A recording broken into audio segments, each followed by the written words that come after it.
తల్లిపాలు అనేది బేబీస్‌కి చాలా అవసరం. బేబీస్ ఆరోగ్యంగా ఉండాలంటే తల్లిపాలు ఖచ్చితంగా ఇవ్వాల్సిందే. తల్లికి పాలు మంచిగా రావాలి అనంటే వాళ్ళ డైట్ అనేది చాలా ప్రాపర్‌గా ఉండాలి. సో, ఇప్పుడు నేను చెప్పే ఈ ఫుడ్ ఐటెమ్స్‌ని ప్రతిరోజు మీ డైట్‌లో ఇంక్లూడ్ చేస్తే మీకు మిల్క్ ప్రొడక్షన్ అంటే పాలనేవి చాలా మంచిగా వస్తుంది. ఫస్ట్ డ్రై ఫ్రూట్స్ అంటే ఆల్మండ్స్ కానీ, డేట్స్ కానీ, కిస్మిస్ ఇవి లడ్డూలాగా చేసుకొని తినండి. లేకపోతే నానబెట్టుకొని తినండి. సెకండ్ ఆకుకూరగాయలు, మెంతెం కూర, పాలకూర, తోటకూర. వీటిలో మనకి ఐరన్ చాలా ఎక్కువగా ఉంటుంది. సో, ఇండైరెక్ట్‌గా మిల్క్ ప్రొడక్షన్‌కి హెల్ప్ చేస్తుందనమాట.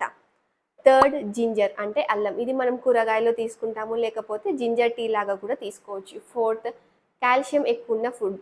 ఉదాహరణకు రాగి, నువ్వులు, సజ్జలు, పెరుగు, ఇంకా పన్నీర్. ఒకవేళ మీరు నాన్ వెజ్ ఇష్టము అంటే మీరు ఎగ్స్ తీసుకోవచ్చు, చికెన్ తీసుకోవచ్చు, మటన్ తీసుకోవచ్చు, ఈవెన్ ఫిష్ కూడా తీసుకోవచ్చు. ఇవన్నీ కూడా ఇండైరెక్ట్‌గా మీ మిల్క్ ప్రొడక్షన్‌కి హెల్ప్ చేస్తుంది. అన్నిటికన్నా ముఖ్యమైనది ఏందంటే మీరు ప్రాపర్‌గా హైడ్రేట్ అవుతున్నారా లేదా అనేది చూసుకోండి. ప్రతిరోజు ఒక 2-3 లీటర్ల దాకా నీళ్ళు తాగడం మాత్రం మర్చిపోకండి. ఇలా మీరు హెల్తీగా ఉంటే మీ బేబీస్‌కి మంచిగా పాలివ్వచ్చు. మీ బేబీస్ చాలా హెల్తీగా ఉంటారనమాట. బేబీస్‌కొచ్చే బెనిఫిట్ ఏందో నేను లాంగ్ వీడియో చేశాను. సో, మర్చిపోకుండా చూడండి.